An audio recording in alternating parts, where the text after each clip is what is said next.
తుంగిశాల project retaining wall కూలిన ఘటనపై sitting జడ్జితో విచారణ ఎందుకు చేయించడం లేదన్నారు బీఆర్ఎస్ వర్కింగ్ ప్రెసిడెంట్ కేటీఆర్.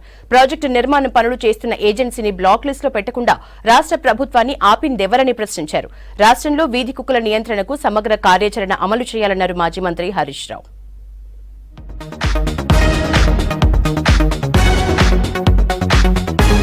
రాష్ట్ర ప్రభుత్వం తీరుపై ట్విట్టర్ వేదికగా మండిపడ్డారు BRS working president KTR. Sunkishala project నిర్మాణం పనులు చేస్తున్న ఏజెన్సీని బ్లాక్ లిస్టులో పెట్టకుండా రాష్ట్ర ప్రభుత్వాన్ని ఆపిందెవరని ప్రశ్నించారు. హైకోర్టు సిట్టింగ్ న్యాయమూర్తితో స్వతంత్ర విచారణ ఎందుకు చేయించడం లేదన్నారు. కాంగ్రెస్ కు సుంకీజాల ఘటనపై జవాబుదారీతనం లేదా అంటూ ట్వీట్ చేశారు కేటీఆర్.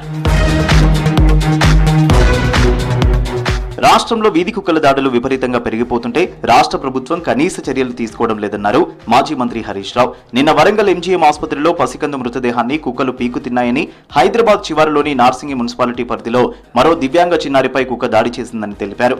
రంగారెడ్డి జిల్లా ఇబ్రహీంపట్నంలో 4 ఏళ్ల చిన్నారి కుక్కల దాడిలో గాయాల పాలై ఆసుపత్రిలో చికిత్స పొందుతూ మృతి చెందిందన్నారు.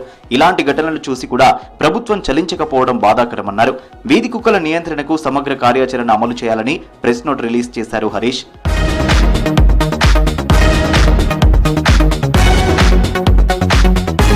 బయ్యారంలో తెలంగాణ స్టీల్ ప్లాంట్ పేరుతో ఉక్కు పరిశ్రమను కేంద్రం ప్రారంభించాలని డిమాండ్ చేశారు బీఆర్ఎస్ మాజీ ఎంపీ బోయినపల్లి వినోద్. బీజేపీ 10 ఏళ్లు అధికారంలో ఉండి తెలంగాణలో పరిశ్రమల కోసం 10 రూపాయలు ఖర్చు పెట్టలేదని ఆరోపించారు.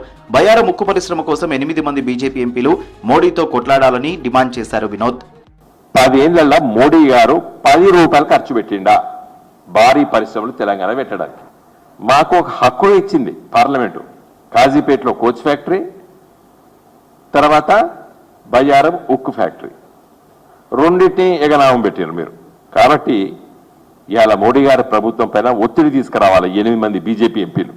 మీరు ఉత్తపుణ్యాన్ని గెలవలేదు, మీ మీద ఆశలు పెట్టుకున్నారు ప్రజలు, మమ్మల్ని ఓడగొట్టిండ్రు. మరి మా వంతు చెప్పడానికే మేము ఉంటాం. రెసిడెన్షియల్ స్కూల్స్ లేకుండా చేయాలని కాంగ్రెస్ కుట్ర చేస్తుందన్నారు బీఆర్ఎస్ ఎమ్మెల్యే సంజయ్ కుమార్. గత 6 నెలల వ్యవధిలో 36 మంది గురుకుల విద్యార్థులు మరణించారన్నారు.